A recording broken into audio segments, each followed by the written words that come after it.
الرحمن الرحیم ورفعنا لك ذکرک صدق اللہ مولانا العظیم وصدق رسولہ النبی الکریم ان اللہ وملائکتہ یصلون علی النبی یا ایھا الذین آمنوا صلوا علیہ وسلموا تسلیما اللہم صل علی سیدنا مولانا محمد وعلی آل سیدنا مولانا محمد وبارک وسلم علیہ الصلاۃ والسلام علیک یا شاہدا ومبشرا ونذیرا الصلاۃ والسلام علیک یا سراجا وقمرا منیرا۔ آواز تجھے بتاؤں کیوں بے نقطہ ہے نام محمد۔ آواز تجھے بتاؤں کیوں بے نقطہ ہے نام محمد۔ نام پر بوجھ نقطے کا آئے یہ میرے رب کو گوارا نہیں ہے۔ سبحان اللہ۔ حضرات مختار، سب سے پہلے میں توصیف بھائی اور میلاد کمیٹی کے تمام عہدیداران اور شرکائے ریلی جتنی بھی پارٹیاں ہیں، میلاد پارٹیاں ہیں، ان کا اور پارٹی صدور کا اور دیگر عوام الناس کا اپنی طرف سے اور اپنے تمام اہل محلہ کی طرف سے دل کی اتھاہ گہرائیوں سے شکریہ ادا کرتا ہوں۔ حضرات مختار، میں آپ کا زیادہ ٹائم نہیں لوں گا۔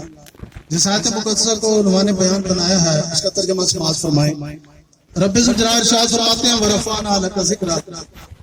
اور ہم نے تیرے ذکر کو تیرے لیے بلند کر دیا۔ میرے نبی کے غلاموں، رخ والضحیٰ کے دیوانوں، زلف واللیل کے اسیروں، ما زاغ برے نینوں کی شدائیوں، ایک بات یاد رکھو،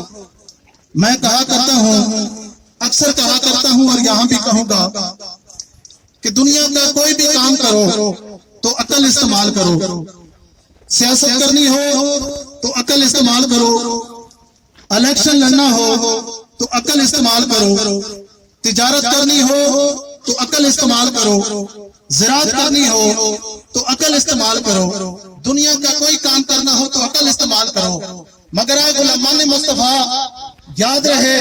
کہ جب بات آئے مقام مصطفیٰ کی، جب بات آئے احترام مصطفیٰ کی، جب بات آئے عظمت مصطفیٰ کی، جب بات آئے رفعت مصطفیٰ کی، جب بات آئے شان مصطفیٰ کی، جب بات آئے آن مصطفیٰ کی، جب بات آئے حسن و جمال مصطفیٰ کی، جب بات آئے خد و خال مصطفیٰ کی، جب بات آئے گیسو مصطفیٰ کی، جب بات آئے آبرو مصطفیٰ کی، جب بات آئے روح مصطفیٰ کی، جب بات آئے کوئے مصطفیٰ کی، تو سنیو عقل کے بجائے عشق استعمال کیا کرو۔ کیوں؟ اس لیے کہ جس نے بارگاہ مصطفیٰ میں عقل پیش کی وہ ابو لہب ہو گیا، اور جس نے عشق پیش کیا وہ ابو بکر ہو گیا۔ سبحان اللہ۔ سامعین دیوکار، علماء اکرام کی زبانی آپ حضور علیہ تحیت والسلام کے مرتبے اور مقام، عظمت و شان، فضائل و کمالات اور اوصاف و محاسن کو سنتے رہتے ہیں۔ آئیے میں آپ احباب کے سامنے ایک ایسی حدیث پاک پیش کرنے لگا ہوں جس میں میرے اور آپ کے آقا صلی اللہ علیہ وآلہ وسلم اپنی عظمت و شان اور مرتبے اور مقام کو اپنی زبان رسالت مآب سے خود بیان فرماتے ہیں۔ صحابہ کا مجمع ہے، مسجد نبوی کا سماع ہے، آج زمین بھی آسمان ہے۔ میرے اور آپ کے آقا اپنے صحابہ کے جھرمٹ میں اس طرح تشریف فرما ہے کہ جس طرح ستاروں کے جھرمٹ میں چودھویں کا چاند ہوتا ہے۔ میرے آقا فرماتے ہیں کہ اے میرے جانثارو، کیا آج میں تمہیں وہ باتیں نہ بتاؤں کہ جن باتوں کی وجہ سے میرے رب نے مجھے سابقہ انبیاء کے اوپر فضیلت بخشی ہے۔ صحابہ اکرام عرض کرتے ہیں یا رسول اللہ صلی اللہ علیہ وآلہ وسلم، ضرور ہمارے سامنے آپ وہ باتیں ارشاد فرمائیں۔ سرکار دو عالم صلی اللہ علیہ وسلم فرماتے ہیں کیا میرے جانثارو سنو، انبیاء سابقین کے اوپر میرے رب نے مجھے جو سب سے پہلی فضیلت بخشی ہے وہ یہ بخشی ہے کہ اللہ تبارک و تعالی نے انبیاء بھیجے۔ ہر نبی کے بعد دوسرا نبی آیا، آدم علیہ السلام کو نبی بنایا گیا، نوح علیہ السلام کو نبی بنایا گیا، حضرت ابراہیم علیہ السلام کو نبی بنایا گیا، موسیٰ اور عیسیٰ کو نبی بنایا گیا۔ ہر نبی کے بعد میرے آقا فرماتے ہیں دوسرا نبی آیا اے میرے صحابہ یاد رکھو کہ میرے رب نے مجھے ایسا نبی بنایا ہے کہ اب قیامت تک کوئی اور ماں کا لال نبی بن سکتا ہی نہیں۔ پہلی فضیلت۔ دوسری فضیلت میرے آقا فرماتے ہیں سابقہ انبیاء کے اوپر میرے رب نے مجھے جو بخشی ہے وہ یہ بخشی ہے کہ ہر نبی کی نبوت کے لیے ایک دائرہ متعین تھا۔ کوئی نبی کسی قصبے کے لیے نبی بن کر آیا، کوئی نبی کسی شہر کے لیے نبی بن کر آیا، کوئی نبی کسی خاص خطے یا کسی خاص علاقے کے لیے نبی بن کر آیا، کوئی نبی کسی خاص قوم کے لیے نبی بن کر آیا۔ لیکن اے میرے صحابہ یاد رکھو میرے رب نے مجھے ایسا نبی بنایا ہے کہ اب جس کائنات کے ذرے ذرے کا رب وہ رب کائنات ہے، کائنات کے اس ذرے ذرے کا رسول تمہارے سامنے محمد کی ذات ہے۔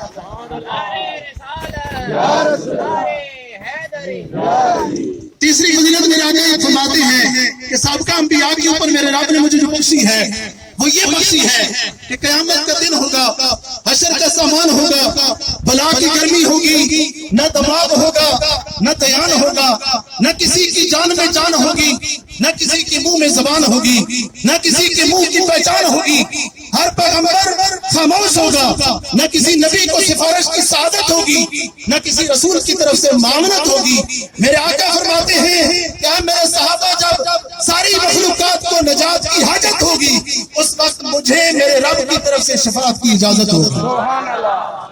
تین فضیلتیں اور چوتھی فضیلت حضرات میرے آقا فرماتے ہیں کہ سابقہ انبیاء کے اوپر میرے رب نے مجھے جو بخشی ہے وہ یہ بخشی ہے کہ نبیوں کے پاس وحی آتی رہی، رسولوں کے پاس کتابیں آتی رہی، صحیفے نازل ہوتے رہے، لیکن آئے میرے یارو یاد رکھو کہ اللہ تبارک و تعالیٰ نے کسی بھی کتاب، کسی بھی الہامی کتاب اور صحیفے کی حفاظت کی ذمہ داری نہیں لی، لیکن میرے رب نے مجھے ایسی کتاب عطا فرمائی ہے کہ جب تک وہ رب رحمان رہے گا تب تک میرا قرآن رہے گا۔ چار فضیلتیں، آخری فضیلت سنیں، بیان جو ہے اختتام کی طرف جا رہا ہے۔ پانچویں فضیلت میرے آقا فرماتے ہیں کہ انبیاء سابقین کے اوپر ہے میرے صحابہ یاد رکھو کہ میرے رب نے جو مجھے بخشی ہے وہ یہ بخشی ہے کہ رب ذوالجلال نے ہر نبی کو معراج کرایا۔ چاند ایک کا ذکر جو ہے آپ کے سامنے میں رکھنے لگا ہوں۔ حضور فرماتے ہیں آدم علیہ السلام کو وہاں معراج ہوا جہاں ان کی توبہ قبول ہوئی، نوح علیہ السلام کو وہاں معراج ہوا جہاں ان کی کشتی جودی پہاڑ سے لگی، حضرت زکریا کو وہاں معراج ہوا جہاں ان کے سر پر آرا چلایا گیا، حضرت یونس کو وہاں معراج ہوا جہاں وہ مچھلی کے پیٹ سے بہر آئے، حضرت ایوب کو وہاں معراج ہوا جہاں انہیں بیماری کی آزمائش میں مبتلا کیا گیا، حضرت صالح کو وہاں معراج ہوا جہاں انہیں ان کی اونٹنی ملی، حضرت ابراہیم کو وہاں معراج ہوا جہاں ان پر آگ کا چولہا گلزار ہوا، حضرت اسماعیل کو وہاں معراج ہوا جہاں ان کے گلے پر چھری چلائی گئی، حضرت یوسف کو وہاں معراج ہوا جہاں انہیں ان کے بھائیوں نے کنویں میں ڈالا، حضرت یعقوب کو وہاں معراج ہوا جب انہوں نے اپنے بیٹے یوسف کے کرتے کی خوشبو کو سونگا، حضرت موسیٰ کو وہاں معراج ہوا جہاں طور پر جلوہ دکھایا گیا، حضرت عیسیٰ کو وہاں معراج ہوا جہاں پھانسی کا تختہ لگایا گیا۔ میرے آقا فرماتے ہیں میرے یارو یاد رکھو کہ سب نبیوں کو جو معراج ہوا اسی زمین پر معراج ہوا، یہاں معراج ہوا، میرے رب نے مجھے وہاں خدا کا معراج کرایا جہاں کوئی بھی نہ تھا، یا خدا تھا یا میں مصطفیٰ تھا۔ سبحان اللہ۔ تمام گفتگو کا لب لباب اور خلاصہ یہ ہے کہ میں ہوں یا توصیف بھائی ہوں یا سناخان مصطفیٰ میں سے دنیا کا کوئی سناخان ہو، حضور کی توصیف جو ہے اور فضائل و کمالات کو کیسے بیان کر سکتا ہے، جبکہ دوستو ادھر حال یہ ہے کہ آپ اشارہ کریں تو چاند شک ہو جاتا ہے، انگوشت ہلائیں تو سورج پھٹ ہو جاتا ہے، فرشتے غلامی کرتے ہیں، حوریں سلامی کرتی ہیں، احجار کلام کرتے ہیں، اشجار سلام کرتے ہیں، حیوان سجود کرتے ہیں اور انسان درود پڑھتے ہیں۔ سبحان اللہ۔ حضور کے مرتبے اور مقام کو، آپ کی عظمت و شان کو سمجھنے کے لیے یہی کافی ہی نہیں بلکہ بہت کافی ہے۔ اگر ہم غور کریں تو پتہ چلتا ہے کہ ابراہیم کی خلت آپ کے بارے نبوت کا ایک قطرہ ہے، اسماعیل کی صداقت آپ کی صحرائے سندھ کا ایک ذرہ ہے، سلیمان کی حکومت آپ کی زرعی سلطنت کا ایک پایا ہے، سکندر کا تخت آپ کی سلطنت کا ایک سایہ ہے، حسن یوسف آپ کے جمال کی ایک جھلک ہے، خوشبو جنت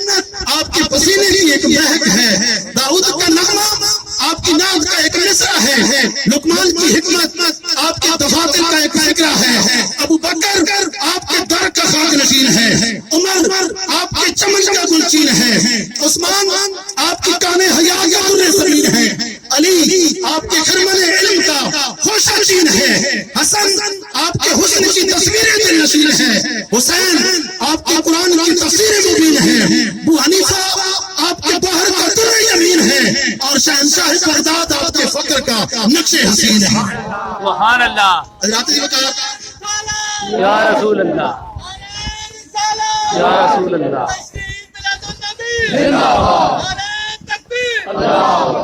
حضرات مقدار میں اپنے اس بیان کو اس شعر کے اوپر ختم کرتا ہوں کہ جہاں پہ ختم ہوتی ہے حدود عقل انسانی، جہاں پہ ختم ہوتی ہے حدود عقل انسانی، وہاں سے مصطفیٰ کی شان کا آغاز ہوتا ہے۔ ماشاء اللہ۔